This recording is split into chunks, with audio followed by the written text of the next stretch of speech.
We are 6 years into our off-grid desert homestead journey, and we have built out a lot of things. Sheds, animal shelters, guest rooms, solar systems, rainwater catchment, and so much more. That means that we've also bought a ton of things, and we have really put them through the ringer with our crazy high desert weather. Today we thought it would be really fun to walk around the homestead and show you all these different products and tell you which ones have held up, which ones have not, which ones get on our nerves, and which ones are actually worth your money. What we find might surprise you.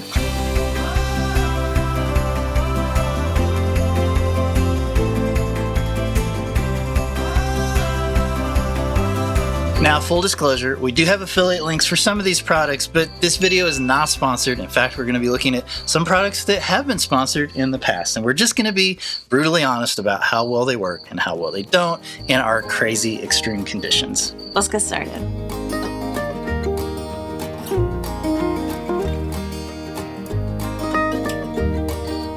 First up is this Miracle Truss cover over the Airstream. Yes, we totally worked with Miracle Truss to build this thing, but you know what was cool is we were able to put it together ourselves. We had never done anything like this before, and actually it turned out great. Like, it's still holding up fine. We get crazy winds here. 70 mile an hour, 100 mile an hour winds sometimes, and it's rated for all that. We put solar panels on the top, we put rainwater catchment on it, and it's all held up perfectly fine. Now, one thing that I really wish we had done was extend this out further. You can see we're having to do all this shade sail stuff and all these other things, and really all we're trying to do is protect the Airstream from the sun. If we had had more money and time, we would have just built this out way further over it, and we may do something like that in the future, but that's really our only regret with this project, is that we didn't make it bigger and hang over and shade the Airstream more. The next thing you might see when you walk up to our place is this great outdoor furniture. We bought this right after this Miracle Truss cover got put up, and we were like, this is going to be great. We'll all have a seat. And then the animals overtook it. The sun destroyed the cushions. We've thrown out half the cushions. So, you know, we have chairs with no cushions. We have chairs with half cushions. And we have chairs with cushions that are falling apart. White was not a good choice. And the cheap fabric was not a good choice. If we could do it again, I would get like poly wood furniture to where it's gonna hold up in the elements. This is just not a great option for desert environments. And we don't even know where that came from. Lowe's, I think. I don't even Lowe's. know what it is. Yeah, it was Lowe's, and we were very excited about it, and it worked great for like the first 6 months, and then slowly has degraded over time. Let's talk about our outdoor kitchen situation here up the Airstream. So first, we have a super cheap fridge, probably also from Lowe's, that has been outside its entire life, and it still works great. Totally fine, not a problem. I'm sure that the shade helps.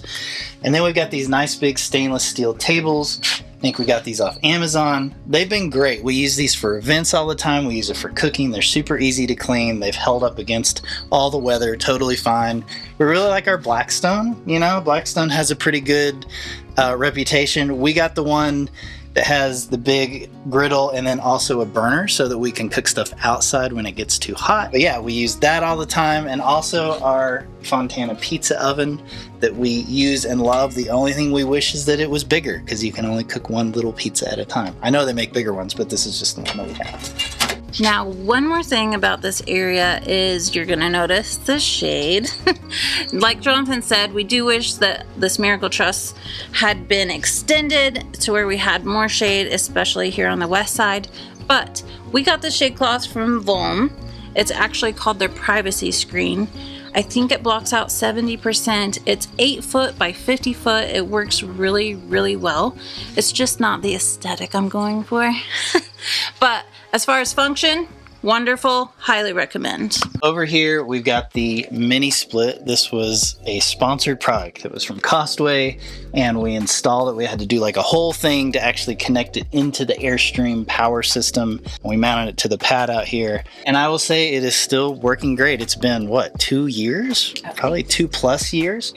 Just kicked on. The only thing I don't like about it, and this isn't really the Mini-Split's fault, is that inside that area is so short and the curve is so strong that it just pulls all the dirt in. And so because the dogs are in there all the time, I've got to clean those filters and even do deep cleans on the whole thing way more often than I would if it was in a more normal installation. Like I said, not Costway's fault, but it's still working great. And remember, the big reason we wanted to do this is because the rooftop air conditioner was using way too much power. We couldn't run it at night, so it was super hot inside the Airstream, or we were having to run our propane heater in the winter to keep it warm. And now we can basically let this thing run 24/7, and our solar system will keep it cool and keep it warm in the winter.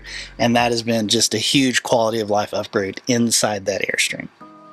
Coming around to the back of the Airstream, we have our big rainwater tank. So this is an Enduraplas. I think this one is 3,500 gallons. It is slightly buried. You're not supposed to bury them, but we did anyway. The reason that we like these is because they are built really thick. They're like this thick. So you don't have to worry about algae growing inside them.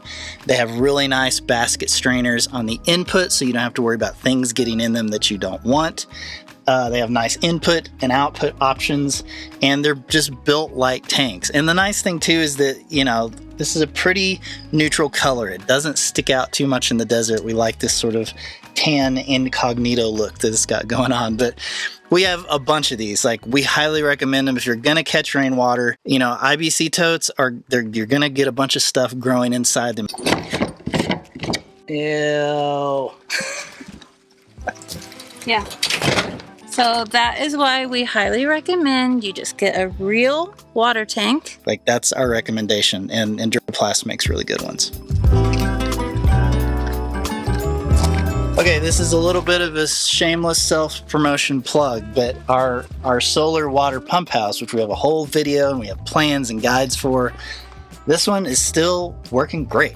It's got a 12-volt VRM Victron system built into it. It's got a whole house filter. It's got a descaling filter because of hard water when we bring it in from the well share. And it's got a pump and a pressure tank, and it runs the whole Airstream, and it just works all the time. Like, I don't think we ever mess with it. It just does its thing. It does what it's supposed to do. And so that's what you want for these off-grid systems, right? And of course, Ashley did a great job building the actual pump house, and we poured a concrete pad, and like, this is definitely our fanciest pump house. And it also has the least problems, for sure. Like, it just works all the time. Of course, we will put a link here. You can go check out those plans or watch that video if you want to build your own pump house. But let's go to the solar shed.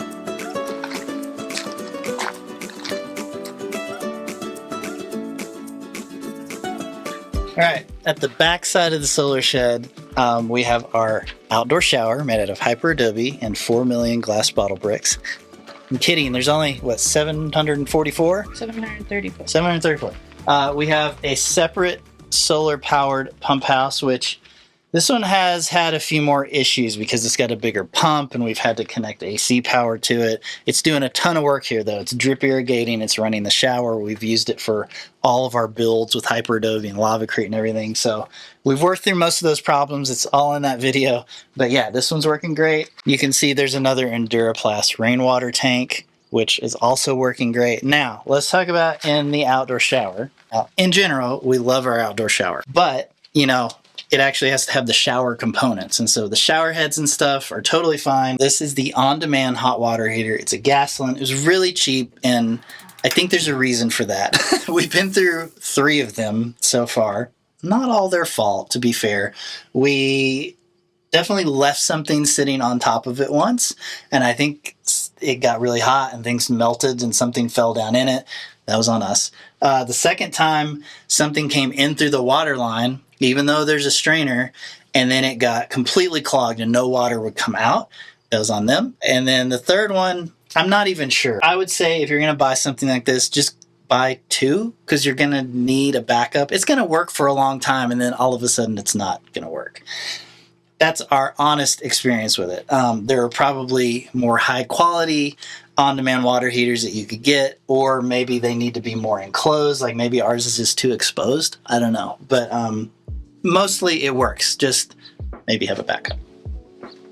A couple more things outside. The first is, you know, we do have to haul water, especially in the hotter seasons. And so you can see our little transfer pump from Harbor Freight is still sitting out here. We use these big 1-inch hoses, and that allows us to transfer water a lot faster. We can basically fill up our 330-gallon IBC tote and transfer the water out in 10 minutes, which is a big time saver because before it was taking us 20 to 30 minutes with like a regular garden hose size. This is a little bit more powerful. It's a 3/4 horsepower. They make bigger ones. This was a good size for us based on our solar system and what other things might be running when we want to use this. And it's sort of a good balance between not using too much power, but also moving the water really quickly. So 1-inch hoses from Harbor Freight. The transfer pump from Harbor Freight has definitely sped up our water transfer situation. One more thing we have out here is our deep freeze. This thing we've had since I think the first year we moved here. Since this is built, so 21. So this has worked great.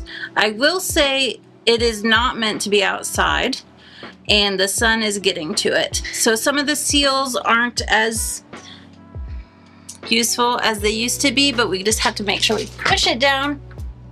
We just have to make sure we push it down so that it seals all the way. Or clean the ice. Really, it's cleaning the ice off. We definitely have to clean the ice often because it builds up back here, as you can see. And I think that's just from, you know, it's extremely hot. It's not meant for outside. I do believe that they do make garage freezers that could hold up to better temperatures, but I still don't know if they're like UV treated. I don't think they're UV treated, but anyway, it's doing the job. It's keeping our food frozen, and that's really the main thing that we need. And I'll jump in real quick about both the fridge up at the Airstream and the deep freeze. Newer appliances like this are so much more efficient than if you were to get like an old used one. Like, it's amazing how plugging these into our solar system, they're barely even a bump. Like, you don't really even notice how much power they're using because it's so little. So if you're gonna try to like save money, I would just buy a newer one because they have gotten so much more energy efficient. If you're off grid and you're trying to run something like this, just go ahead and get a newer one because you're gonna see a big difference running it off solar. Okay, let's talk about what's inside the solar shed. Remember, this was the first thing that we built. It had a ton of, it's a multi-use structure, right? It's got the solar system, it's got a workspace, it's got a bedroom. It was our first earthbag building. We were doing tests. So there's a lot of stuff that's been in here a really long time. We built this in what, 2021? So we're like 4 years into it, at least, maybe even 5. So let's look at our solar system first, right? Remember, we built the battery bank, which is inside here, out of raw cells that we had shipped directly from China. It's a 30 kilowatt hour system. We have a 5,000 watt Victron inverter, 2 250 volt charge controllers because we have 10,000 watts of solar out there. We've got our Victron VRM, and we have an REC BMS. Because we built the battery pack ourselves, we had to put in a battery management system ourselves. So let's talk about how this is performed in the real world. We have definitely added to this. Like, when it was first built, it only ran the solar shed in the Airstream. Now it runs also the Casa de Caca. It's running a small air conditioner in Adelai's room. And so we've maxed out this system. We've added about as much solar as we can add to it, and we're definitely really pushing it during the summer months right now, and then the winter months we draw that battery down quite a bit overnight as we're trying to heat and cool everything. Overall though, it's still working pretty well. The Victron stuff is super solid. The REC BMS is there's been some software updates. It's got a little weird. Personally, I don't think I would use it again. I mean, it's still working, it's fine, but there's just a few annoyances that I would rather use a different BMS system if I was going to rebuild it from the ground up today. But overall, it just keeps chugging along. I mean, I think this time of year we're generating like 30 to 40 kilowatt hours per day, which is a lot of energy, and it's all working good. You might remember we had some lightning issues a couple of years ago. Indirect strike, it did come in and it fried the inverter, it fried one of the charge controllers, it fried the BMS. We learned a lot since then. We made a whole video about lightning and grounding, and now we have SPDs everywhere. We've got one in here Actually, we've got 3 in here, one for each solar charge controller, one for the inverter. Up at the Airstream, that box has its own. In the Casa de Caca, it's got its own. So yeah, we've learned a lot about lightning systems and how those work. And hopefully we have prepared ourselves for that not to happen again. Batteries are still doing really good. I'm really surprised how well they're holding up with the abuse that we're giving them, especially this time of year. Okay, Mini-Split. This is a 12K BTU Mini-Split from Pioneer. I will say I've had to replace the blower motor in it twice. Which I don't know if that's normal or not, but I think maybe because it runs 24/7 and because this is kind of a dusty environment, maybe it's getting bogged down, but none of my other Mini-Splits have had this issue.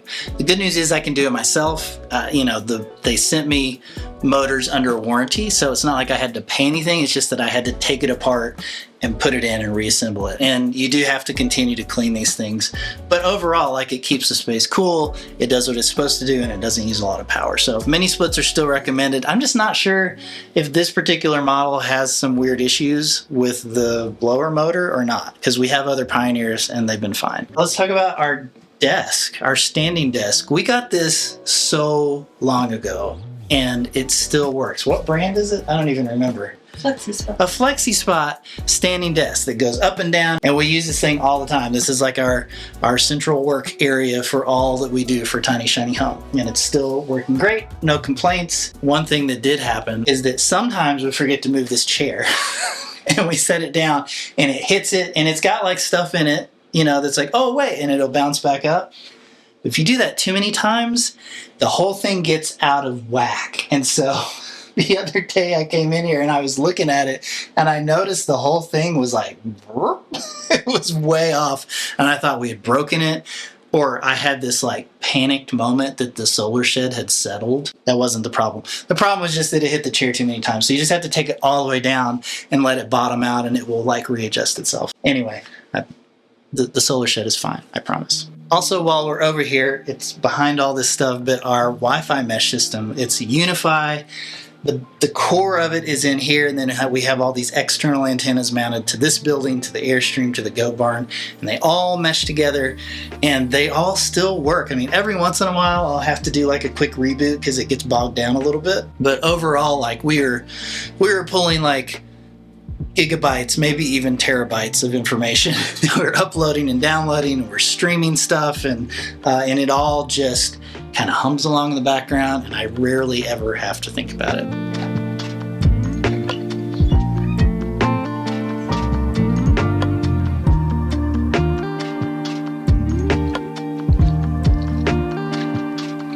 This is the best thing that we've ever done here on the homestead. We have a real washer and dryer. This is the washing machine. This is the dryer. We don't use this so much in the summer because we just hang our clothes out on the laundry line that we'll show you in a little bit. But having a washing machine, life-changing. We can just throw our clothes in, 30 minutes or an hour, we come back, get them, hang them up, and we're not standing here for 2 hours hand washing every day. So this is a huge upgrade. Love it so much. It uses very little power. Even the dryer uses very little power. It's like 1,500 watts for that, and it's maybe 500, 600, 700 watts for that. Yeah. So we do have to watch that on cloudy days and stuff like that. But we're not using it. Like, I don't even know the last time we used it. We just hang up all of our stuff. But it is nice to have the option, especially in the winter. The other upgrade is a flushing toilet. Guys, if you are off-grid, especially here in Cochise County, you have to have a septic. There's no way around it. You have to have a septic. Get a flushing toilet. There is no need for a composting toilet. It's a waste of time. It's disgusting. You need a flushing toilet. Trust us. We tried the composting. We did composting toilets for almost 10 years. Yeah. So we know what we're talking about. Now remember, I told you that with the washing machine, we don't use the dryer very often. So when we wash our clothes, we just hang it up on this. It is a sunshine clothesline, and it has held up so good. I was really worried about this because our UV is so harsh here. Even the wood and stuff. Everything is held up really great. There is like some flaky paint, but that's to be expected with any wood out here. And it's taken like 3 years for it to do that. Yeah. This is the largest model. I actually had another model that I gave away, but like this, I love the size of it, and it moves so like you can just have your clothes in one spot, turn it, hang them up. It's just really nice, super functional. It doesn't take up a lot of space. It's never blown away in the No. wind. It's anchored in pretty good. It's wonderful. I love it so much, and I will always have a sunshine clothesline. Always. While we're over here, let's talk about our solar panel array, right? Remember, this is an IronRidge system, which means they engineer it and they give you like all of this specialized hardware, these racking systems, but you got to go buy the metal pipe and cut it and concrete it into the ground yourself. We did all that. It's been fine. It's held up to the winds and everything. That's not the issue. The only real issue we had was with the combiner boxes. We definitely had one that melted. And so this is a good reminder for anybody that has a solar system. You always want to double check your connections. Like probably once a year, you should just go in and tighten everything down just a little bit and make sure it hasn't come loose. I would imagine that since this does get hit by the sun, I think it was the negative bus bar that overheated and it melted, and it ended up just disconnecting and doing what it was supposed to do. And, you know, inside we were like, oh, only one of our solar charge controllers is making power. That's weird. We were actually out of town. And so I had Adelaide come over and open it up, and she's like, oh yeah, there's a big black melted bit here, which I think we have footage of. I'll try to go find it. We recorded replacing it, but it was so windy, I ended up not being able to use it at all. Definitely was loose. Either loose right here or it was loose on this side of the bus bar. Anyway, these are easy to replace, and maybe they're higher quality ones. Probably. You know, this one was pretty cheap. We haven't had any problems since, but just so you know, either buy a higher quality one or make sure your stuff is torqued down once a year. Also, you might remember we bought these solar panels super cheap. They were $25 a piece because they were called cracked back, which meant that the vinyl on the back had cracked in a few places. Over time, this has gotten way worse, and we've actually come in and like painted the back of it with elastomeric, but I'm looking at it now and it's all reopened again. And so obviously there is like a flaw in the design of this panel. We had one that we had to replace because it got a hot spot that opened up, moisture got in, and then the cell kind of overheated, and we had to replace it because it wasn't safe. And it looks like we have another spot that's forming here that we'll try to repaint with the elastomeric and see if that helps. I think moving forward, especially for the big system at the house, we're just going to go with a little bit higher quality panels that don't have these issues, because having to come back and like repaint these every couple of years is just, it's a huge pain in the butt. It's not worth the trouble.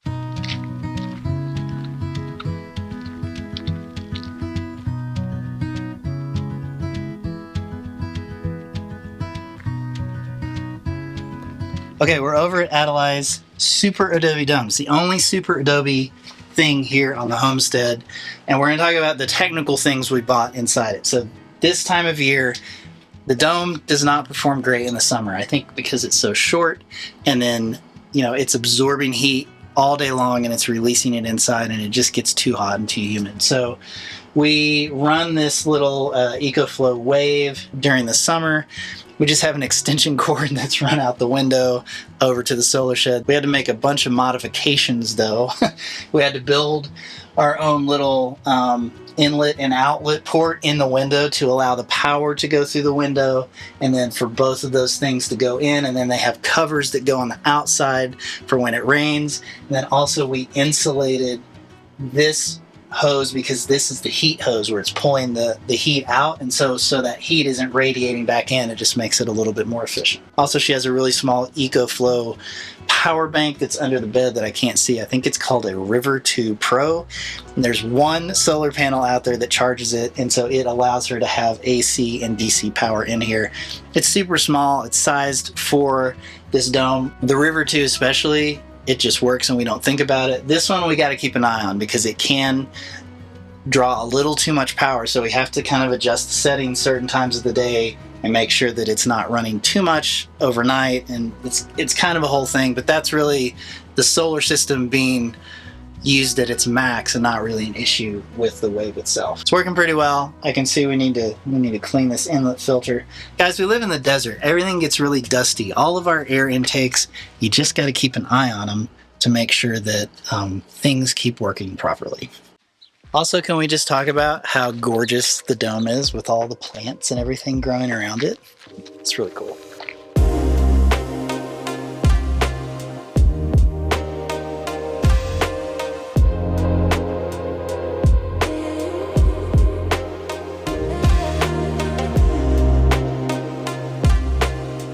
Ashley will be right back. She had to go do something real quick. I'm going to talk about our ShelterLogic Garage in a Box rebuilds. Remember, we bought, it's like a kit, right? And it comes with a frame and then like almost like a tarp that goes over top of it with like zipper openings. And that stuff failed so hard in our high desert conditions. And so we have a couple of videos about rebuilding all this. We built earthbag back walls. We built wood-facing front walls, and then we just bought metal roofing panels and attached it, and it's definitely like augured down into the ground in a bunch of places because of the wind. These buildings have held up fine. You know what? They handle the winds, they don't take on water, which is perfect because we have a bunch of tool storage in here and we don't want any of this stuff to get wet. I will say though, as you can see, we've definitely maxed out this space. This is a 12 by 20 and it's still overloaded. Like the more we live here, the more tools we get, the more supplies we get, and we're out of room. Inside here, we have a solar panel on the roof, and it connects to this little Ecoflow. What is this? I think it's a Delta Pro or something like that. I'll put it up on the screen. This thing just kind of works most of the time. So this thing allows us to have DC power to run these lights, AC power to run the fan and to charge tools and run tools that we need to do. It's not super big. It's not going to run like a welder. It's not going to run like a big saw, but it does what it's supposed to do. I will say though, for a permanent installation, any of these sort of pre-built solar battery bank generator things, they're not super reliable in terms of staying on all the time. So like they will turn back on, but they have a tendency to just shut themselves off occasionally. It's just that the AC power has turned off inside that unit. I don't know why. There's no errors. There's no real reason for it, but it happens a lot. And it's something to keep in mind if you want to build like a permanent system. I would build a real permanent system and not try to build something with this. These are great for backup. They're great for portable, moving things around, but you just can't rely on them to stay on all the time in a critical situation. Now, other than that, I'm not going to walk you through every single tool and product and thing that we bought because we would be here for like 8 hours. Like there's so much stuff in here, right? What I will talk about is two big dogs, right? There's Milwaukee and there's Dewalt.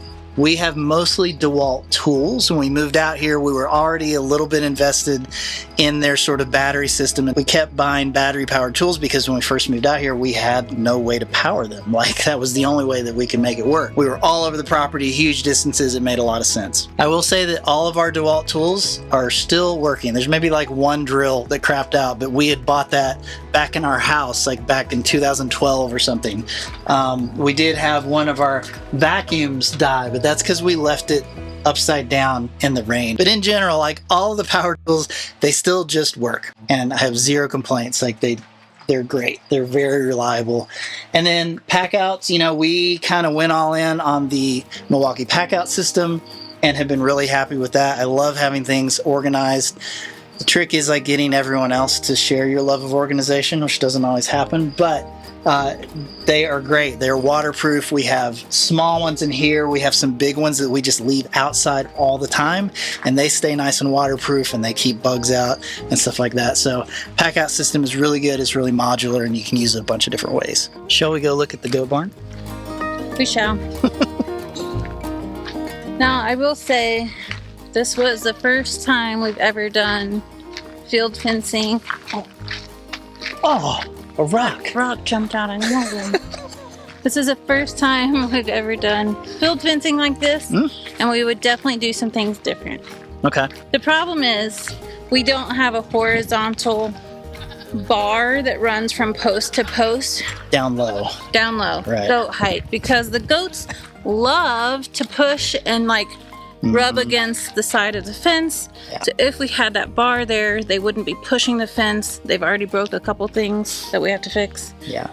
But I mean, it's still holding up. It's not like there's holes everywhere. I mean, No, but long term, I would love to come back and add a horizontal bar all along. Doesn't have to happen right now. It was a lot of work, that fence. It was a whole lot of But work. we did, I mean, we like learned how to cut and weld. Yeah. And like it was a really good learning experience. It was, and we've already learned what we would do different. So if you have goats, just make sure you have a horizontal bar because they are going to rub and push that fence out, and it's going to cause a problem later on. So let's go inside and talk about the solar system. In the LegenDairy goat barn, this is the milking room. This is the area that's really closed in and insulated and has all the electronics in it, right? So over here we have a smaller Victron system. So it's got a 5 kilowatt hour SOK battery, 3,000 watt inverter, and then a single charge controller with 3,000 watts of solar on the roof. Now overall, this system has also been working great. This system was sized for this building, but you might remember that we added Jet's container. So we bought a 20-foot container, we took half of it and framed it and insulated it and ran power to it from here, and we also ran a small window air conditioner. And so between that and like the space heater that we need to run to keep it warm in the winter and the air conditioner in the summer, it pushes the system to the max during the hottest and coldest times of the year. There's definitely been some times where the battery has just died until the sun comes up, or you know, if it's too cloudy in the morning and it doesn't recharge quickly enough. It comes back on by itself. It's not a huge issue, but I would love to have more storage here. And this is the problem. I spent so much time researching batteries. We wanted to try out rack batteries for this system, right? SOK was like the highest recommended one. And as soon as I bought it, they stopped making them. They were just like, we're out of the market because there's so many different like cheap options now. So I can't buy a second one because they don't make them, and it doesn't talk to any of the batteries. So if we get more batteries here, I'm gonna have to basically buy a whole new set of rack batteries, which is annoying and frustrating. It's okay most of the time. The mini split in here, this is also a Pioneer. Have had no problems with the fan motor in this one. It works great in this space. Definitely have to clean it because the goats come in here all the time and it gets a little dirty. And the little fridge, it works great too. Like, I think it's the coldest fridge and freezer on the property because it's the only one that's inside. While we're here, let's talk about our Reolink cameras, right? They've been a sponsor on the channel. We have 4 or 5 of them, I think, on the property. A lot of them are pointed at animals over here, which is really great to keep an eye on stuff. You might remember recently we went away for our anniversary, and because we had a camera inside, we could see baby goats being born from wherever we were at, which was pretty cool. But yeah, I think we've had one Reolink camera die. I'm pretty sure it was a lightning strike, and they replaced it for us. And then other than that, you know, they kind of work and they do their thing, and we can access them anytime we want, and we don't have to pay for them. Like, there's a lot of cameras now that they want you to sign up for a subscription. They want to send all of your footage to their cloud system. They want to charge you for that storage. The Reolink stuff, you don't have to do that. It stays local on the hub that stays inside the goat barn here. You don't have to pay monthly for it, which is a really nice option, especially when you're off grid and you're getting lots of footage of goats and horses and animals and lightning strikes. All right, we've visited all the main spots on the property, so now we're just gonna do like a lightning round and like hit a bunch of the other random stuff that we've bought. First that we're closest to is the fence charger. So you might remember we installed this electric fence when we first moved out here, and we got this great little fence charger. I can't remember the name of the company. All the stickers are gone. We'll find that, we'll put it in the description. This thing worked pretty well until a haboob ripped the solar panel off, and then it got real flaky, and sometimes it would charge and sometimes it wouldn't. And so we sort of went in and rethought the whole thing. We built a whole new system. There's a battery in here, a whole Victron system that I can check on and control from my phone. It's got additional solar here to make sure that the battery never dies, because this panel was just not always enough to keep it charged up. Since we've done that, we've had 0 issues with the fence, right? It is working great. You can hear it clicking. When it's clicking, it's sending those volts down here. We probably need to do a cleanup along the fence line. but you know, we'll get to that eventually, but it's still hitting pretty high. You should go watch that video. It's pretty nerdy. We definitely did some nerdy stuff. We bypassed a few things. We added a relay, so I can actually, check this out. On my phone, I can go over here and actually just turn the fence off from my phone. And that way, if we have to go out through a fence and we're not anywhere near this, we don't have to walk all the way over here and shut it off. We can just turn it off and turn it back on. Is it back on? It's about to be. There it goes. It's so handy.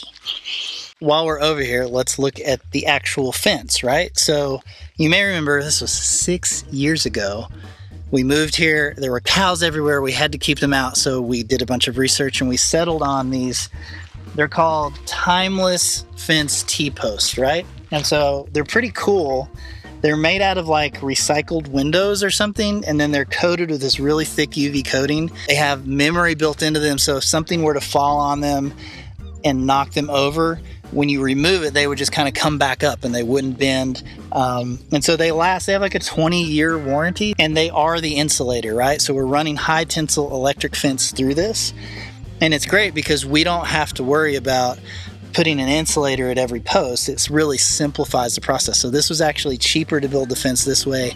You get a nice, clean, high tensile look, and it's electrified with that fence charger that we just looked at. In fact, we love the timeless fence system so much, we actually just bought 25 more T-posts, and we're adding on a pasture for the horses that they'll be able to turn out in. So highly recommend. While we're down here, let's talk about our Ghost Controls gate opener. We love this thing so much. It made such a huge difference being able to drive up to the gate and having it open and close behind us. We used to have to get out and like open it and then get out and close, and it was like a whole thing. Wouldn't it be nice if we had an automatic gate? I guess I'm the You're the gate guy. All right, hold on. Gate guy.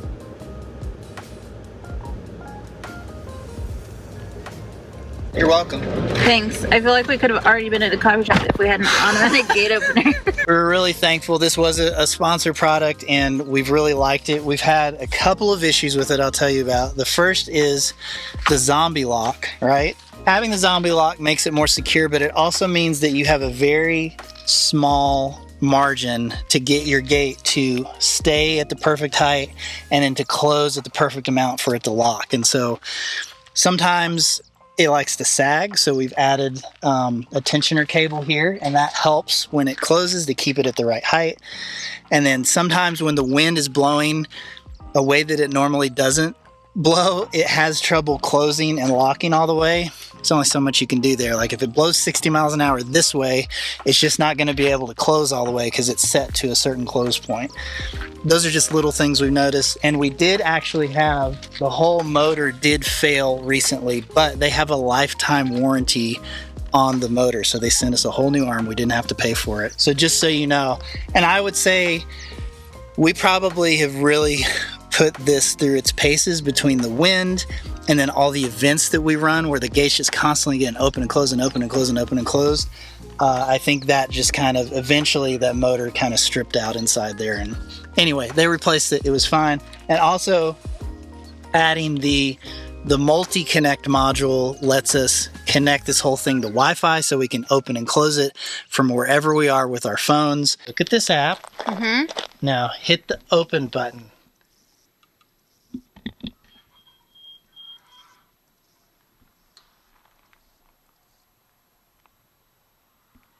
Does this mean that we can have a party now? It means we can do a party anytime we want. And like when big trucks come in with deliveries, we can just open it? Just pull up your phone, hit the button, open the gate. Sweet. One more thing over here at the goat area is these latches. These are called the best gate latch, and they are aptly named because it really is the best gate latch. One hand drops down, get through, one hand to put it up. You can put a padlock in here and that will lock it because you have to push this up. Finger stuck. Okay, you have to push that up for it to drop down to be able to get in. They do come in several different types and sizes. So if you needed to weld it, you can weld it. They have some that have holes where you can screw it to a post. We have all different kinds. We have them at every single gate. We have 1, 2, 3, 4 right here in just the goat area. And now we have them at every other gate. So it's really easy to lock when you're away. All right, here's one we can talk about, our Predator generator, 3500. You know, we got this really early on. I think we got it to run the air conditioner in the Airstream before it was under the cover when it was out just exposed. So this thing is probably 4 or 5 years old now. I will say that early on, had a lot of problems. You really have to babysit these things when you first get them. I remember taking the spark arrestor off, changing the oil a bunch of times, getting a drain plug with a magnetic tip on the end of it to get like the shavings that come through the first couple of times you run it, and really being frustrated with it initially, but it's still here, it's still working. As long as you change that oil pretty regularly, it still just keeps humming along, and it makes a really good little backup generator. You can see I've got it connected to our charge input for our battery bank here. This time of year it is really hot, and sometimes we'll have clouds and it's also hot and we just don't get enough sun. This is a nice way to run for a few hours and just kind of get our batteries top back off, but it is still working and we still use it pretty regularly.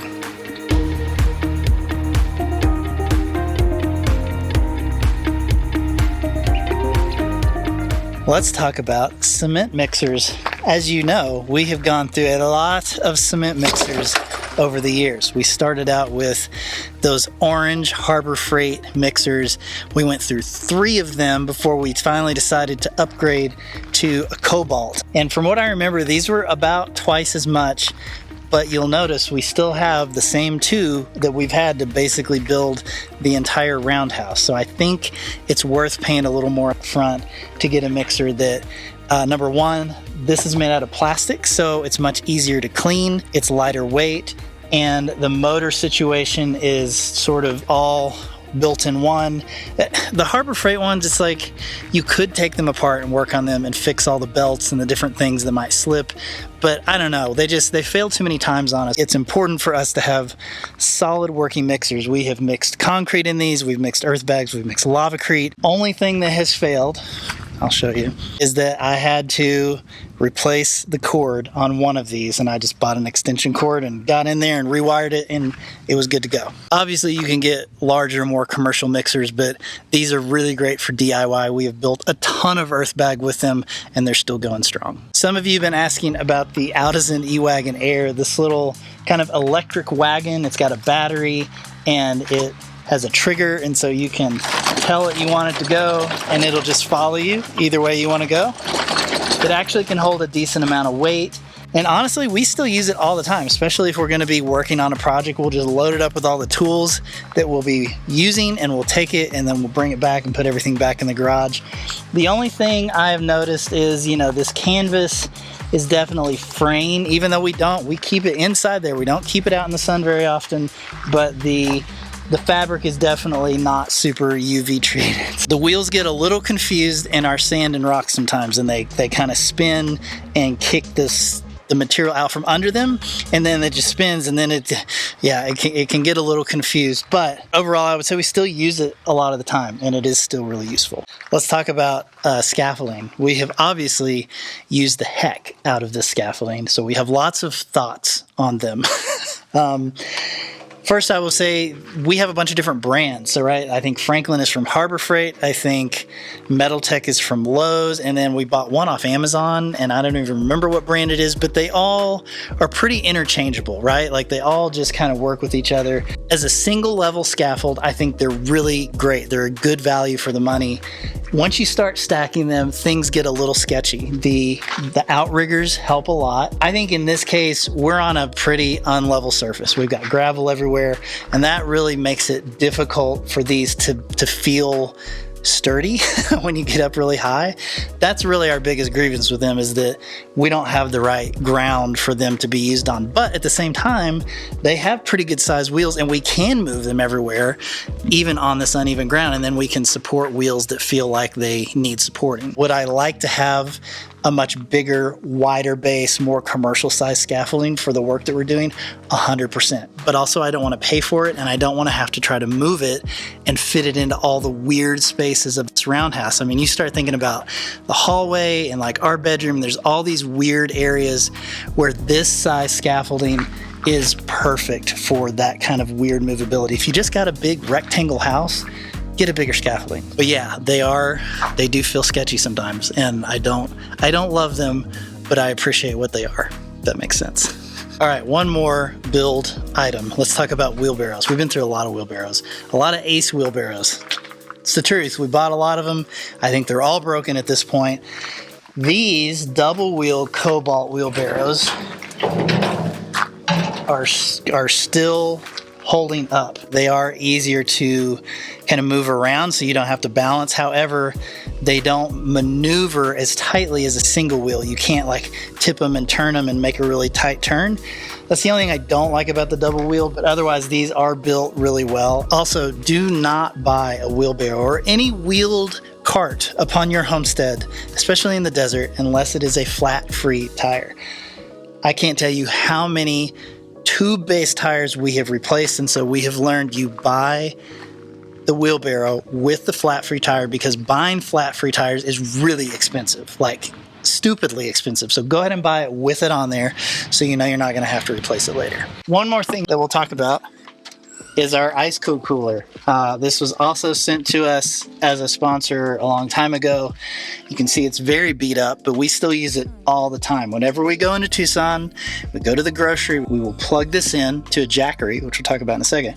And that way, I mean, you can plug it up to the car system, but what I like is I like this to run 24/7. So like not only when the car is on. It's like insulated, it's electric, it runs on AC or DC. It gets cool by the time we make it to Tucson. Yep. But yeah, it works great, and it allows us to transport our food safely when it's 100+ degrees out. When you said running 24/7, we don't keep it running. We only turn it on when we're on our way to Tucson. Right. So here, we actually have one of our Jackeries in here. Let's talk about Jackery. Jackery was a big sponsor in 2025, and they sent us a boatload of power stations, right? So this is the 2000. This is a great size to make multiple trips. So like we'll just leave it off and then we'll turn it on when we start driving and it'll just run. Like I'm kind of curious. We basically kept it on all day yesterday and it still has 81%. Like we were literally in Tucson from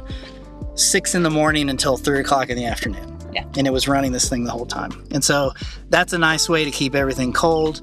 Also, it's, you know, emergency backup power. We have so many Jackeries, guys. We have the big 5000 that we weld off of. We've got a 3600 plus. We've got a 3000. We've got a 2000. We've got a 1000. I don't know, but we use the one in the shed as a switch over. If the main power goes out, our internet, our Unifi system stays on and our computers stay on. It doesn't blip and it doesn't go out, which is really nice.